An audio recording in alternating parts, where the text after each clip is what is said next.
السلام عليكم. طبعا هسه ساعة اشرح بس زاوية التصوير كانت يعني تعبانة وصوت هاي بالفيديو الأخير بس اوكي. موضوعنا هو المرمر. موضوع جدا بسيط يعني حتى واحد ما كود يكتب يعني هاي بعد مرمر يعني اليوم كلش بسيط يعني بس انترو مجرد انترو S1 و S2 هذني بمثابة 1+1 ومثل الرياضيات تبدي 1+1 بعدين تصير X تربيع على Y تربيع 15y زائد 15i يساوي 0 وهيك. فعندنا لازم يصيرن هيك يعني الأساسيات حيل يعني أساسيات و ما بهي شي اعتقد بس فهمهن شوية يدوخ. طبعا كل الشرح كل وين ما تروح يعني يبدي يشرح لك طبعا هاي الهارت شلون هارت يخبل هاي الاتريا هاي اتريا هاي فنتركل هاي فنتركل. اول ما يشرحوا لك يقول لك تعال الاس 1 هي عبارة عن مايترال تراي كاسبت كلوجر. طبعا هذا الفهم شوية يدوخ يعني ينسي هذا الحفظ بس يعني از ستوري ما تنسي. عندنا هنا هسه هاي البلمونري هاي ايارتيك مفروض يعني طبعا الرسمي شوي واسع على مود يكون احلى بالتأشيرات بالجسم بالواضح اكثر. زين اس 1 هي عبارة عن شنو؟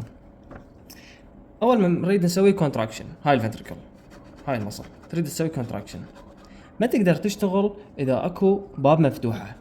هاي البوب مثل البوابات تقول له اي قلب سد لي اياها على مضخ ما اقدر اشتغل باب مفتوحه فلازم تنسد الفالف. زين فشي يصير تنسد فشي يصير لب بالبي يمكن هي لب بي بي اي لب فلازم تنسد لا بي سوري فلازم تنسد فمن السد طلعت صوت فيعني هذا الصوت ما ناتج عن طريقة كونتراكشن وإنما عن طريق فالف بس. هسه اوكي هاي طلعت هاي اللب مو سويتن هيك هذا الماكو صوت هذا هنا هو كونتراكشن اوف كارديك ماسل. زين شلون مثلا هسه هذا الاي دي شوف ايدي هذا هو الهارت شلون راح يصير الاكشن؟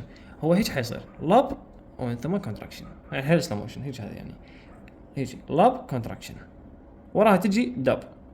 زين هاي الدب هي تقريبا نفسها بس يعني شويه فرق بسيط مو كان ما هاي تنسد لا هاي تنسد اوكي فايش حصير لاب ثم يبدي الكونتراكشن كمل كونتراكشن حتنسد هاي قول انسدت دب وراح ترجع الناب لاب دب هيك يعني وما لها علاقه بالكونتراكشن هاي اول شو اسمه.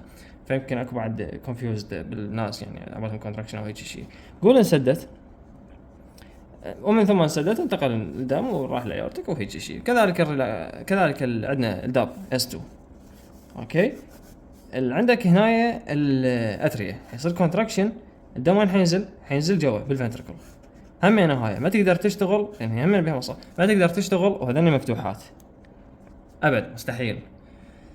ويعني هي راح تقول القلب ما اقدر اشتغل اذا ما سد ذني سدن ذني صار عندنا داب صار ريلاكسيشن بالفنتركل.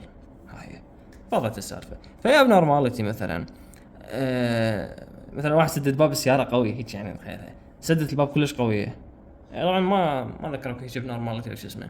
فهاي سدت الباب مال السياره او سدت البوابه هي وحدها تسوي لنا ابنورماليتي. هسه هنا هاي كلش طبيعي بمجرد انه هاي الباب ما انسدت زين ما طبقت زين هيك حتصير يعني هذا القلم احلى يعني هيك شيء ايش بهذا هذا القلم مثلا السالفه هذا هيك ما انسدت زين هذا ريجارديشن على سبيل المثال ريجارديشن هذا حيصير عندنا شيء يسموه S3 ما راح نطبق بالابنورماليتي على الفيديو الاخر بس خلينا نضبط S1 والS2.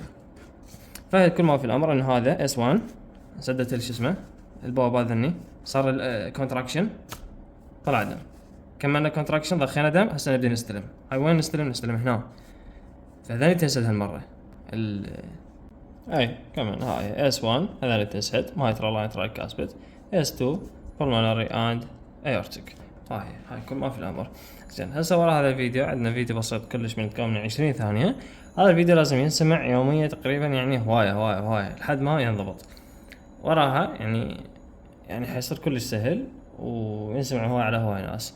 حيختلف بنوع الناس اكو ناس هم ثين دقات قلبهم سريعه هايبرثايروديزم هم نورمال يعني دقاتهم سريعه مو شرط هايبرثايروديزم.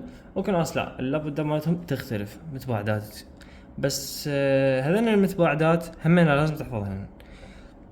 ليش؟ لان اكو تباعد عن تباعد يختلف وهذا ما في الامر. good luck.